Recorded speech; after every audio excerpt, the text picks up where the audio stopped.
Hello, how is everyone? We have now just finished my 12-hour shift of hell. No, it was really good fun actually. Really good fun. Okay people, welcome back. This is going to be the last, well I don't know, I might do one tomorrow when we go to Exeter to sell her. She's now going to her new home in Exeter, so a little bit upset because she's pretty fucking goddamn awesome. That choke's getting stiff. It's enough though, didn't really need it. Okay everyone, oh fuck, she did need it. Okay, everyone happy? Let's go! So, 12-hour shift over. Whee! Woo!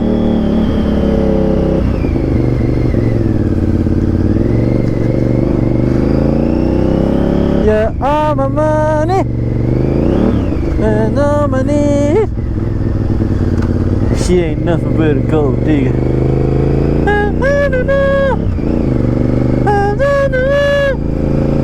Everyone looks at this bike. So, hello again. I hope everyone is well. I hope everyone had a fantastic day, and now we are in commute home. Get a little guy, a little wave, and he goes, why are you waving at? So, there's not a lot else I can say about this beast, except it's great, and I'm going to miss it, and I might buy another, because it just sounds great. We've lost one of my silencers, my baffles, don't know where that's gone. You give me money, and all it is,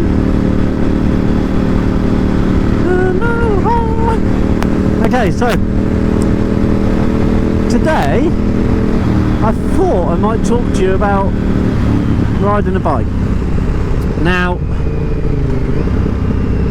I've been most of my stuff I've learned about bikes is either from reading, listening, taking shit apart, and this was before the internet, so I was reading like the Zen of motorcycle riding and all shit like that, because it is kind of a life-changing thing when you get on a motorbike. So I might title this on maybe how to ride a bike. Now you can see here all the shit there, look, because this is a shit road, and you can see the oil someone's been spilling on the road. Now if you're a new rider watching this, hello, and it still is in the back of my head what my instructor said to me, which was go steady, just go steady. That's all he used to say, go steady. And I've ridden everything from giant Goldwing rip-offs to chops to these things to S-Rads to Transalps to 10 years, oh god, Z650s, 70s bikes, oh my goodness, you name it, I've had it, and I've loved them all. Obviously not as nice as a DeVille. Oh, best bike in the world. I think maybe we should have like a thumbs up for how many times I say DeVille, best bike as well. Now I haven't even got one at the minute, but that will change. Oh yes, it will change. So, oh, I don't want to choke now. Listen to your bike, yeah? Listen to what your bike tells you. The amazing thing with a bike is you get more of a feeling for what the road conditions are than you do in a car. With a bike it's a lot more natural, a lot more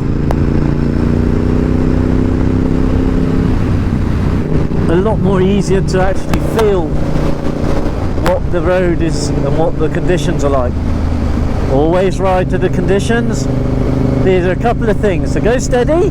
What my instructor always said to me, never, and this is one from me, never ever play catch up. There's one person in control of this bike and that's you. So if your mates have all run off and left you, mainly because you're riding a bike that's old and shitty and you're riding to your capabilities, and if they have to wait for you for a minute or two when you get to wherever you're meant to be going, then that's fine. It doesn't matter, does it? When you're riding your bike, you're riding it, no one else. If you're taking 2 up, something that I've done an awful lot of, taking pillions 2 up. A lot of girls I've taken out on the back who were frightened by ex-boyfriends, and their friends have said, oh, Rob will take you, and they're like, oh no, I'm not going out. And I've been frightened, bikes are frightening, and I'd take them out, and within like 20 minutes, obviously pulling over, having a chat, or if the intercom's on, just talking, they'd be like, oh, can we go a bit quicker? Because I'd literally go around like an old man, because they've been frightened. I think it's the worst. I think it's the worst thing you can ever do to someone is to frighten them if they're not used to it on a bike. I mean, everyone who's ever come at me, it's always, oh, do you want to go quicker? Do you want to go a bit quicker? I usually use a tap on the thigh, and the girls love going at me. They've always come back and enjoyed it and said, oh, I wasn't frightened, I wasn't this, because it is scary. It's a complete lack of control in the motorcycle when you're a pillion. Now, I don't have to tell riders the obvious. Obviously, if it's wet, it's going to be different. Obviously, if there's rocks on the road, which you don't know about. White lines are slippy, people, especially in the wet. Okay, you'll lose traction on white lines. You can lose traction on this smooth shit, you know, when it's shiny, like here. When it's rain or dewy, you can lose your grip quite easily. Then you've only got 2 wheels. So this shiny stuff is pretty lethal, especially in the wet. Or even now when it's getting like dew on it and it's getting a bit sticky, a bit moist. So when you're riding, you've always got to be looking for the what if. What if there was a stick like that one? What if there was gravel? What if there was a potato or a turnip? Yeah, or should we say Swede, considering where we are? Yeah, always think there might be a tractor around the bend. Always think there's a tractor coming out of this gateway with his low loader or a bucket coming out. Yeah, always think about you're coming around this corner and there's a bike there or a car broken down. Yeah, always look out for things that you're not likely to find. Yeah, because they might be there one day. Now, I've had a couple of tumbles while I've been riding. Not serious ones. I hurt my collarbone. What's that? What was that? Don't know.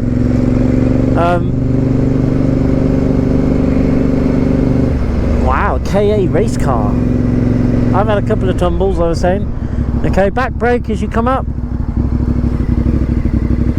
Hold on the back brake. Oh, and we stalled. Oh, she's not on that super fuel.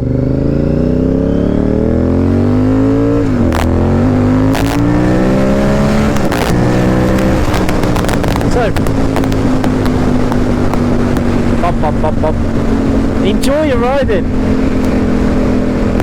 Enjoy it like it should be enjoyed. Yeah. If you don't want to go into a corner fast, don't go into a corner fast. Don't feel you're obliged to do anything on your bike. If you're not confident, don't do it. Yeah? I cannot emphasize that enough. If you're not confident to go hooning around the bend, even me, I'm not confident on this bike because I've only had it like 2 or 3 days and ridden it about 4 or 5 times. I think every time I've ridden it, I've done a video for you lot. Now, if you're not confident, don't do it. Ride to your capabilities. It's so important. Who cares if you're on a sports bike and you're not doing 100 miles an hour around the corners? It doesn't matter. I mean, listen to that. I don't know how well that's coming out on the thing. Okay, so Sounds excellent. So, what I'm trying to say to you guys, if you're a new rider, just go steady. Don't play catch up. Don't think you have to go fast. Use your mirrors. When I done my HGV, I had to look at my mirrors every time I changed gear. So every time you change gear, you're looking in your mirrors. Change gear, look in your mirrors. Yeah? Every time, ups and downs. Alright? Now, your manuals can be pretty dodgy. Everything is dodgy in the wet. Everything is like 50% more dodgy, if not 60% more dodgy. Yeah? Mainly because of the lack of traction you're going to get on everything. Yeah, it looks good in the mirrors. But you lose a lot of your visuals on stuff. So the road will be shiny, wet, and you don't know if there's oil there or anything. Whereas today, when it's dry, you can see the lines on the road, you can see if there's any dirt, you can see if there's oil patches and gravel patches. When it's wet, it's a lot harder. And I know people who don't even ride in the wet, and yet to ride in the wet is probably what's going to teach you how to ride a bike, because you'll find yourself in the wet listening to what your tyres are doing. So you'll be listening to what your tyres are doing more so than when it's dry, because you don't have to. I mean, you can quite happily twitch this bike around in the dry and get the feel for it. In the wet, you should be able to concentrate and feel that there's a difference. And that's what you want to train yourself to listen to. I come from horses and breaking racehorses. I can smell a two-stroke by the smell. And has he got lights on? Let's have a little goosey look, shall we? Doesn't look like it. I hope it's two-stroke. It's an interesting one, isn't it? If I was a policeman, I'd be tempted to give him a little tuggy tug. I've given up trying to get in the police, and now he's coming off the road.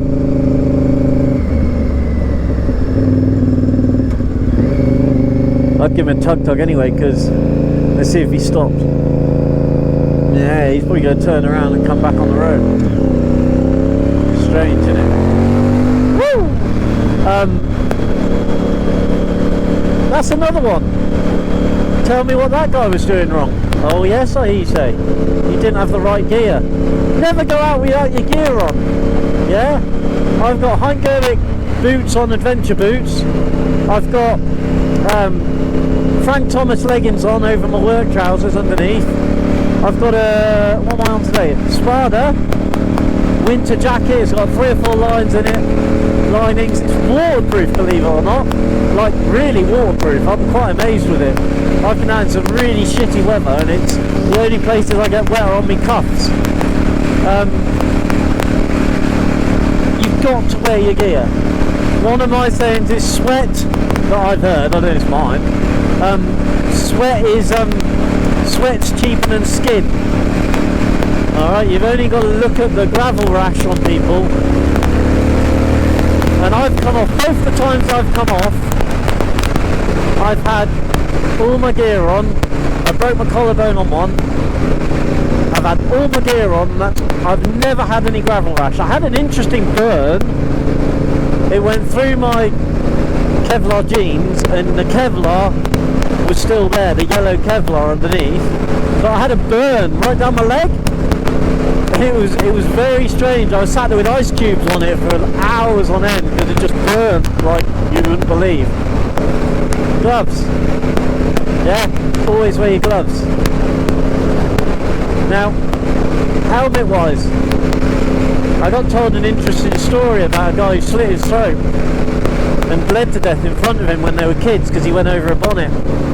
Now, always wear your gloves and your kit. I am guilty of bringing the visor up and riding along without a visor down, but I always wear protective goggles. Yeah, see my goggles? They're just builder's goggles, normal working builder's goggles. Alright? But I always have my builder's goggles on. And it feels strange now to get on a bike without them. But you can be blinded so easily rock or a pebble or even a bee. I had a bee hit me in the eye once. That hurt. And I've hit a pigeon. Alright? So always wear your gear. People are only gonna look at you if you've got bare skin and call your names under their breath. Or to your face, I do. But I think it also comes of having an uncle who's a paramedic, and he said to me, don't let me ever catch you without your kit on. So the least amount of clothes I'll have is my Kevlar jeans on and a jacket and my gloves, whether that's summer gloves or winter gloves. I mean, obviously, go and buy yourself. You don't have to buy new either. Don't think motorcycle gear is expensive. Get yourself on Facebook, get yourself on eBay.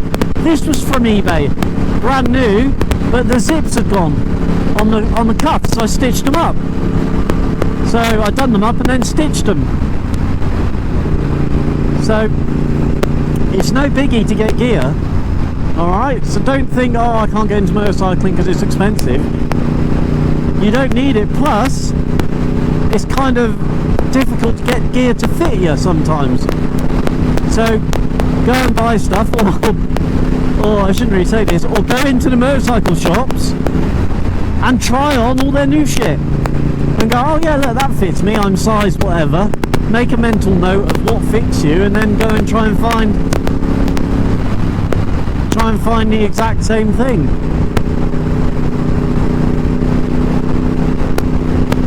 And have 8 or 9 jackets, 3 or 4 sets of gloves, because if you're going out and riding and you work, you're riding like I do for work,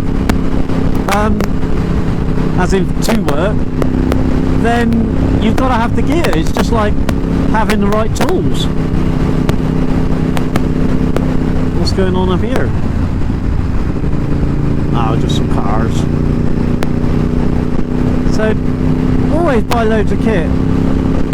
And never be afraid to be going out with all your kit on. The amount of I've got more comments from people about, oh, nice to see you with your kit on, because it can be literally. I've got one comment off a guy who, man, oh there, look, who just lost his leg. His leg went into where the wheel arch is. Someone came out in front of me, went into where the wheel arch is. He went over the top. It tore his leg off. And his leg was so fucked they just left it, cut it off. And he's like, do you want to have a look? And he showed me all like the meaty dressing and everything underneath. You can see the bone, it was hanging. But it was great. Things like that. Go and watch people who come off without their shorts on. You'll soon wear all your kit. Plus, apparently I've heard from nurses and doctors who are friends of mine. Oh, forgot where it was then, too busy yapping. Wheel on, there we go. Get rid of my visor. If you go to the hospital, I don't know if this is true, they might have been telling me this just to tell me, but if you tell me if you're in like with doctors and nurses, and if you go in with gravel rash because you've been riding your motorbike with shorts and t-shirt, they rub the wounds to get the gravel out and squirt salty stuff in there and things. I mean, it's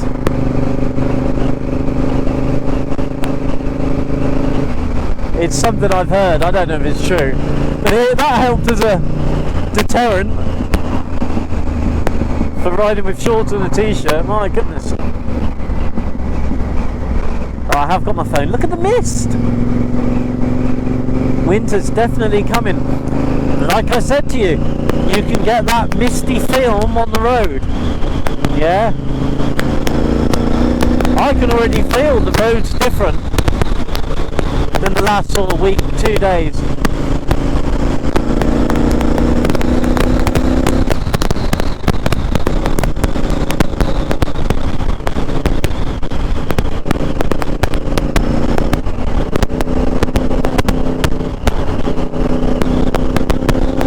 We've got to keep our eyes open for the baffle, because I lost that this morning.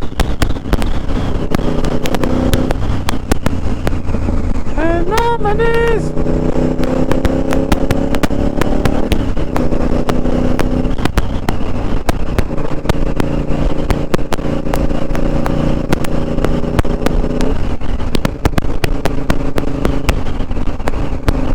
So,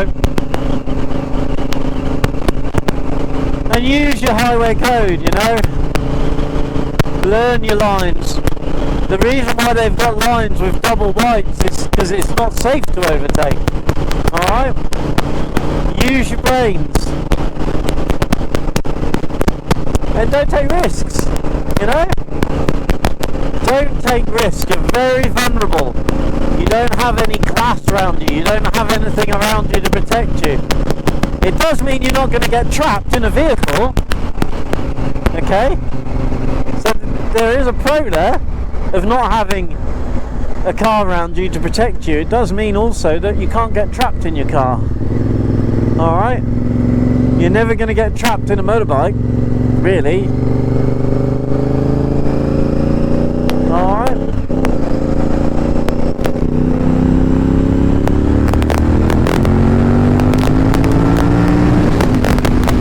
So,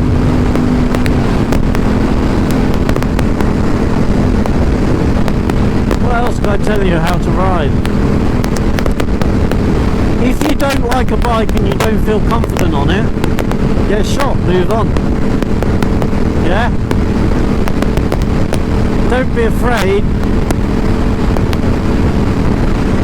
Don't be afraid to turn around and get rid of a bike because it doesn't fit you. I'm trying to think of a bike I've ridden it and I just did not get on with it. There is a bike, I'm sure there was a bike I just got rid of because it was horrible. And I just didn't like it, I didn't feel confident, it made me ache, it just didn't feel right. I'm just trying to think. It might have been a W12 Cajiva, I don't know, little trial bike. I don't know, I can't remember. Here you go, let's see. There you go. Now I had a job identifying that. I didn't even know what it was until I was right on top of it. I think I'll pull over in a minute and I'll just play with whatever's rattling on the side of my fucking head. And also see if this guy's messaged me.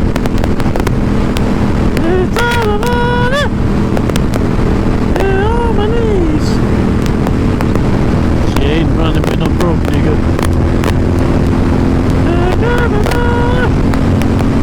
Now, as I said to you, never outbike yourself. If you don't feel confident on a little SR125, don't go out and buy yourself a bloody great sports bike. Most bikers will give you the respect because you're on two wheels. And two wheels is just the best feeling.